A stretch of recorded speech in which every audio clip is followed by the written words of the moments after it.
नमस्कार दोस्तों, मैं हूं दिनेश के वोरा। स्वागत है आपका न्यूज टाइम और एसजीएस न्यूज के इस अंक में। दोस्तों, वैसे तो आज चुनाव के रिजल्ट्स आ रहे हैं और सारा भारत टकटकी लगाए उनके नतीजों की ओर देख रहा है, लेकिन अभी भी जो नतीजे जो हैं वो पूर्ण रूप से बाहर नहीं आए हैं और पिक्चर थोड़ी सी फ्लूइड है। पहले हमने सोचा था कि उसके ऊपर कार्यक्रम करें, लेकिन वो कार्यक्रम अब दर्शक मित्रों शाम को 5 बजे होगा, जब हमारे पास कंक्रीट रिजल्ट्स आ जाएंगे और वोट परसेंटेजेस भी बिल्कुल क्लियर हो जाएगी इलेक्शन कमीशन के द्वारा।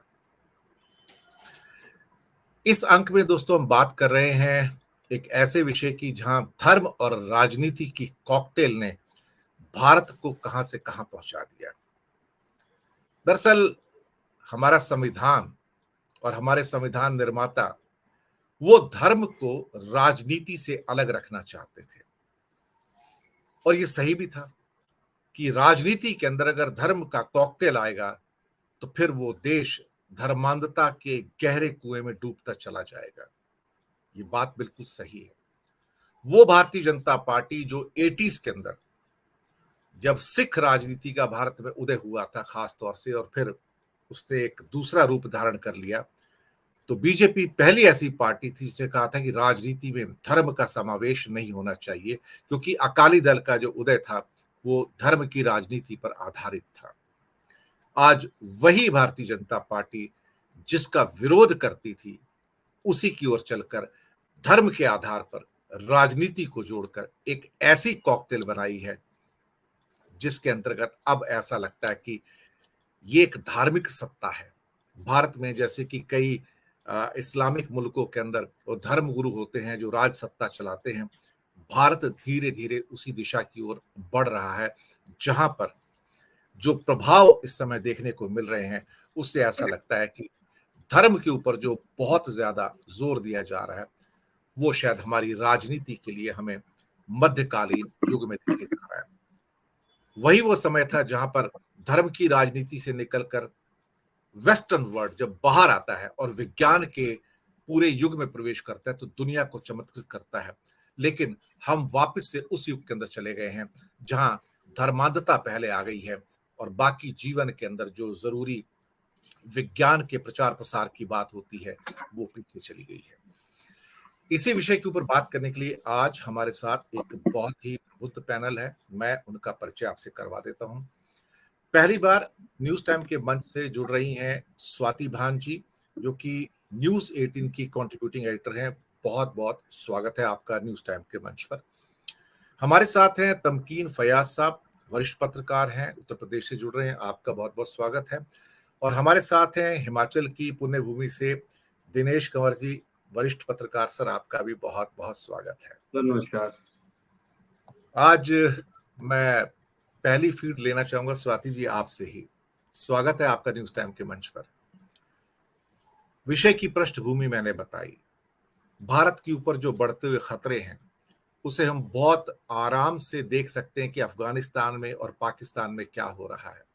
धर्म के ऊपर आधारित जब देश बनते हैं तो वो फिर पीछे का रास्ता ही जाता है, आगे नहीं जाता है। ये जो कॉकटेल है धर्म और राजनीति की, इसने आज तक किसी देश को सही राह पर नहीं धकेला है, बल्कि हम फिर से मध्यकालीन और पाषाणकालीन युग में जा रहे हैं। मेरा प्रश्न कोई नहीं है, लेकिन मैं आपसे इस बारे में आपके ऑब्जर्वेशन, आपकी टिप्पणी सुनना चाहूंगा, ताकि लोग आपको सुनने के लिए बेताब है कि स्वाति जी पहली बार आएंगे तो वो इस विषय के ऊपर धर्म और राजनीति की कॉकटेल पर क्या सोचती हैं। आपके विचार स्वाति जी।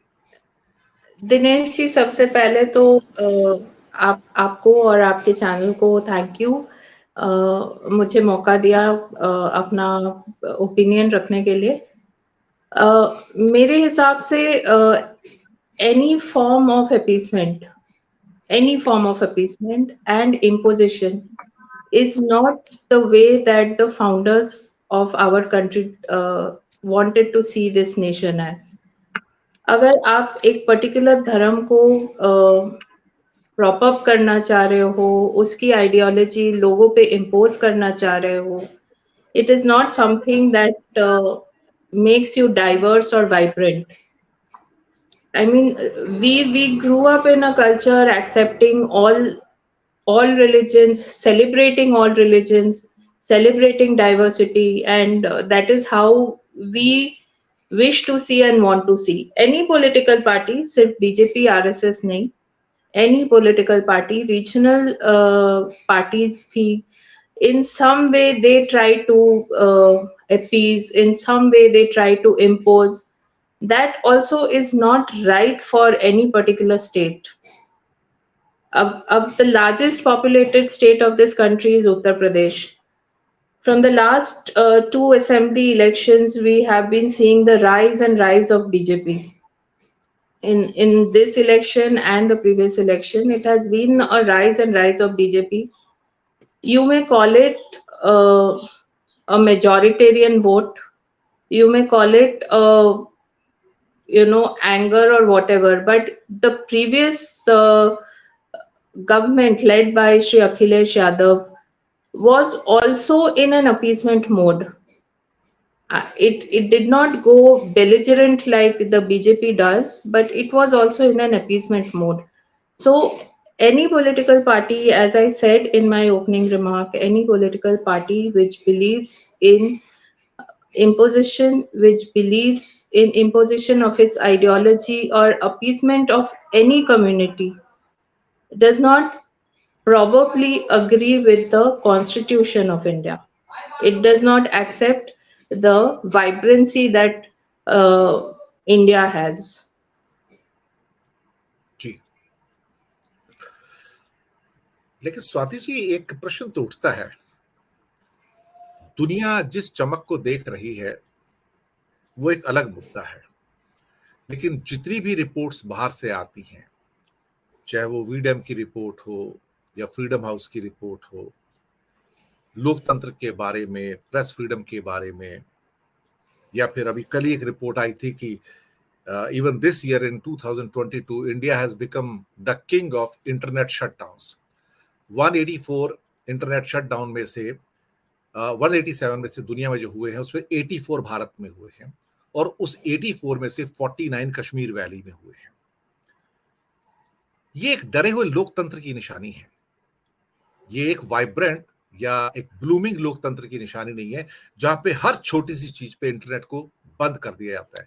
दंगे फसाद बाकी चीजें दुनिया में सब जगह होती हैं, लेकिन ऐसे कोई आपके कम्युनिकेशन को डिसरप्ट नहीं कर देता है।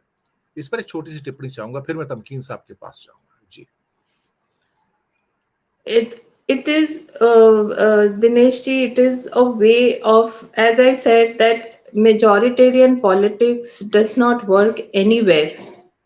I mean, if you're trying to shut down on the internet and hoping that communication will stop, it does not work like that, because agar aap internet stop kar doge, we are, end of the day, Indians, we find other ways and methods and modes of conveying our feelings, our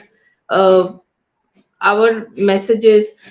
So internet shutdown, maybe the lawmakers see it as a policy or a way of cutting down on spread of rumor or whatever they may term it as.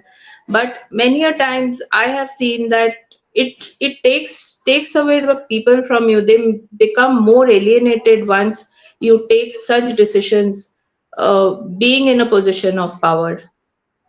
जी, बिल्कुल।